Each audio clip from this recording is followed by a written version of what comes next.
straighten it up. Come on.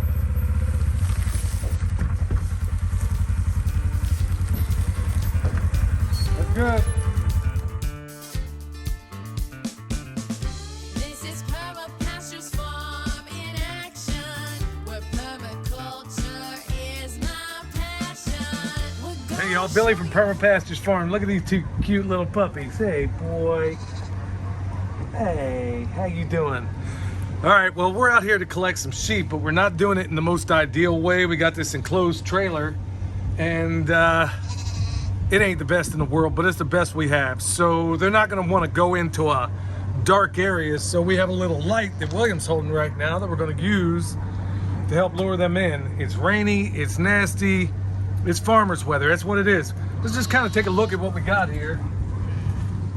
So these little guys out here, we want to be respectful to the landowner's property, but it is a beautiful spot down here in Georgia, worldshepherd.com, and we have had the pleasure of knowing Dr. Stewart, at least for a little while. Michelle having been through a couple of his classes, and all the mineral that we feed our hair sheep basically comes from him.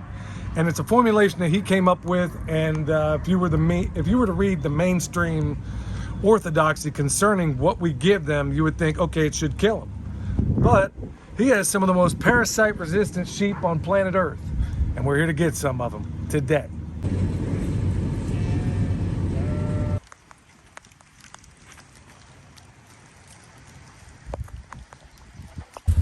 Okay, so what do you want to do? You want to go up in there and snatch one? Okay, where's the rest of them? Wait, just make sure you hang on. Hang on. Don't let him go. Let me shut the door and I'll get the gate.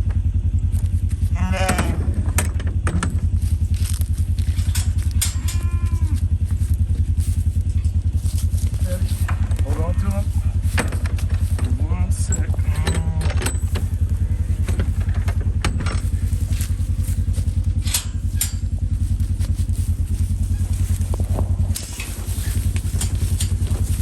Being a good little sheep.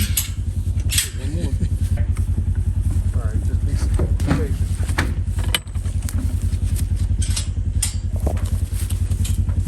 There you go. All right, y'all. Well, these guys have bedded down for the night. Of course, Michelle probably didn't get any sleep because she sees these little fur balls out here. And yeah, it's just one more thing for her to cuddle for now. Well, check it out, y'all. We haven't really talked about it lately, but what we have here is a sheep tractor that Michelle welded, episode 100, okay? It was all scrap material.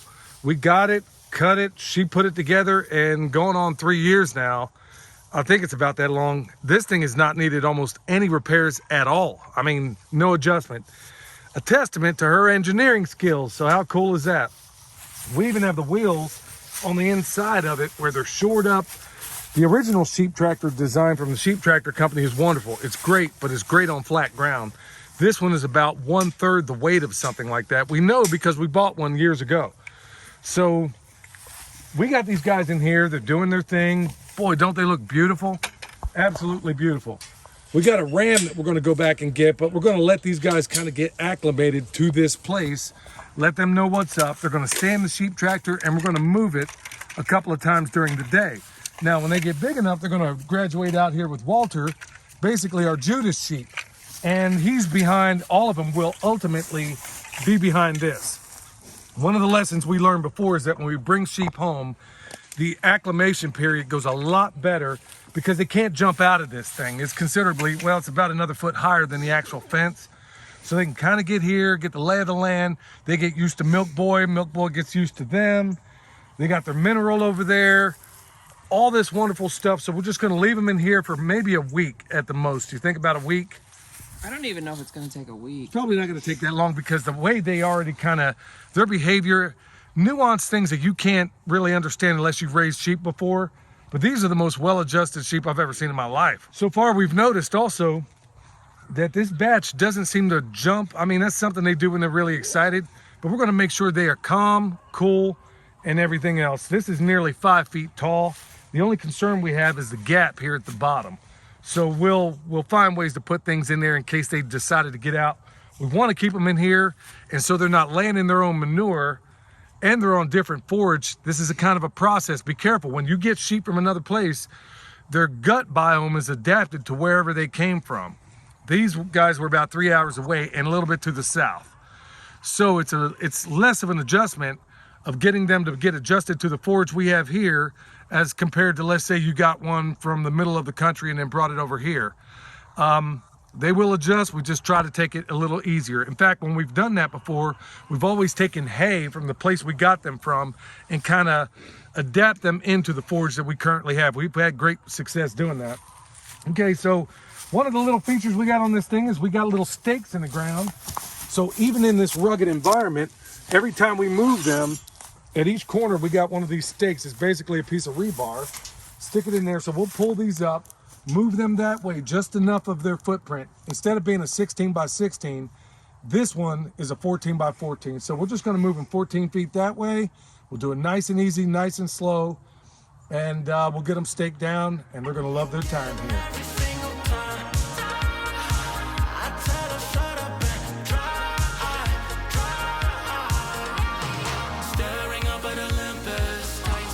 Take a look at them, y'all. They're eating the new stuff. I mean, look at that. They're ready to rock and roll. Now, typically, if you were on flat ground and you made one of these with the design that Michelle came up with, if you do this on flat ground, one person can easily move this thing. But what you can't tell is we're on a steep slope, and this thing's angled like this. And so it takes two of us to get it on the downhill side, at least in this part. You could use if you had a machine, if you had a side-by-side or something, you could easily pull that, the whole 9 yards. But here it is. I mean, these guys are well adjusted. Usually they're not grubbing like this right off the bat. You can tell the difference in this stock is I mean, Michelle, can you tell a drastic difference? Oh, yeah. Yeah. I mean, normally these guys, for a couple of days, when you get them from, a place that doesn't have quite the awesome genetics we have right here, I mean, it's a nightmare from day one, from the time they get here at first until you get them acclimated. These guys are already they're ready to rock and roll, and they're grubbing. They're like, okay, tastes great. Let's get it on. So we'll leave them here half a day. Later on, we're going to move them a little bit more depending on how much they've worked down here. So anybody wondering, that's another cool thing about something like this, is if you don't already know what you're doing in terms of grazing, a device or something like it can teach you, okay? So it can teach you how to manage your pastures and everything, looking at what they do within something like this. Now, everything they're eating right now was stockpiled, and hopefully all the other stuff that's stockpiled will get us through the winter. So we're still learning that part of the grazing, taking the work of Jim Garish to mind right here. Not to say that we won't feed hay, it's just we don't feed much of it at all. So we're gonna let them try to get through the winter based on what they have. So we got Walter. He's not for eating. I mean, he's honestly, the benefit to the sheep that we've had were mostly pets before now, okay? And we use them to basically maintain our pastures and also the glens and everything else. So that's what their main role has been here. Now we're taking it to a more serious level when we're gonna get a new ram and we're gonna breed him to these guys. And frankly, when you live in a mountainous terrain like this, plumb to the mountain, it's a lot easier to manage than it is cows or anything else. I mean, you can do it, everybody around us does, but there's additional reasons. And I'll cover that in the Permaculture Pimpcast as to why we're making that transition. Believe me, there's tactical reasons in there you might wanna know about, and you might benefit from some of those. So I think Thursday's program will probably talk about that. So here's what's gonna happen. Typically, when you integrate new animals to the ones you currently have, there's going to be a quarantine period. But because I know, obviously everybody saw the vet, I know that these animals are squared away, and it's not like you bought them off of Craigslist, okay? These guys are good to go. But right now, we're leaving Walter on the outside, at least for a day. Tonight, we're going to put him inside here with him. Now, a couple hours before the sun goes down, and let him get really acquainted with these guys. They're going to get along famously. And then over here, the greatest Pyrenees, he will sleep with them too.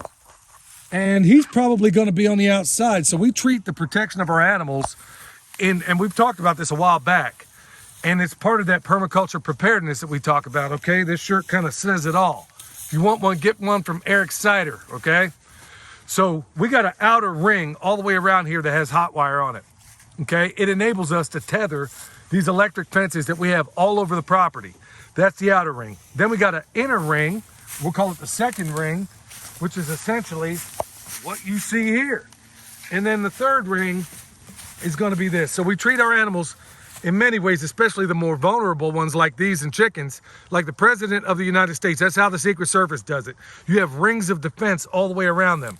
So for some would-be critter to come in here and mean them harm, they're gonna have to go through the greatest Pyrenees over here, who goes just about Old Testament on every living thing that crosses this fence. That's his job. We'll get him a buddy in the future too, possibly. But that's exactly how it's gonna go down. So Walter's gonna stay out today. Later on, before the sun goes down, we'll get him acquainted because they're now kind of getting to know each other from a distance, and then we're going to be ready to rock and roll. Let me get right next to the camera. You're a little curious baby,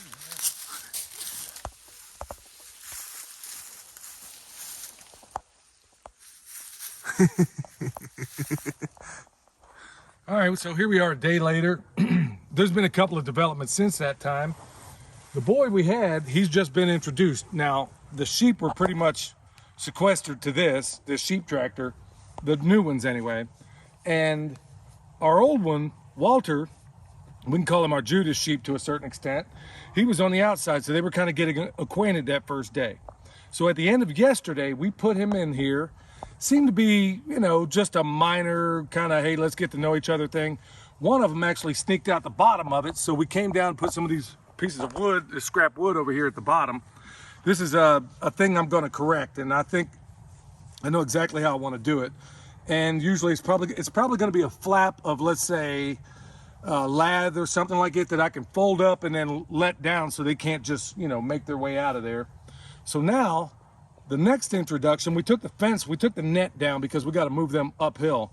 The next introduction that's happened right now is Milk Boy, and him, being what he is, the greatest Pyrenees, he's trying to get to know them, and they're trying to get to know him. So it's something of it's a gradual progression. I want these guys eating. I want them doing what they got to do, especially since we got some really nasty, frigid cold. They've been eating like nothing I've ever seen before. So what's going to happen now? Because in fact, this thing is on wheels, actually casters that spin, as you can see right here. And we're going to move them up here to where the grass is a little bit better. It's been something kind of stockpiled anyway. We'll get them up here, and then during the course of a day, they're all going to stay in here. Maybe we'll let the boy out, but in the course of a day, we're going to have them here initially where Michelle's standing, and then 2, I think 3 times during the day, we're going to move them along the netting. So that's really how it's going. It ain't always going to be that way. We're just doing this in the beginning so they know that this is their home. This is where they hang out.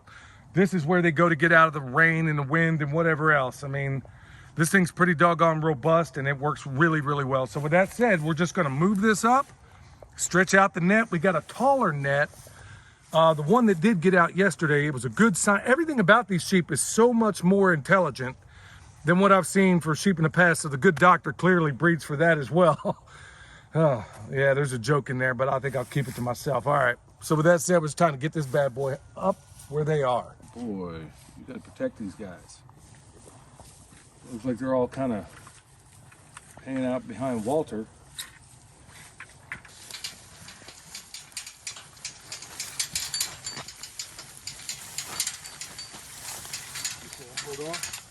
All right, so it's a matter of gradualism, kind of like what the powers that shouldn't be do with we, the sheeple. You know, it's just a gradual step. If you can do it, sometimes you don't have the benefit of being able to do that. But now they've been introduced to Walter. He's basically our Judas sheep. Now slowly the Milk Boy, who's misbehaving right now. We'll have to deal with that in a little bit. But essentially this is it. So during the day, Michelle's over here taking that net apart. During the day, what's gonna happen? 3 times today, we're gonna move them. Ultimately, I think after a few more days, we'll go ahead and let them out here. One that did get out, he did respect that fence, so that's a good sign.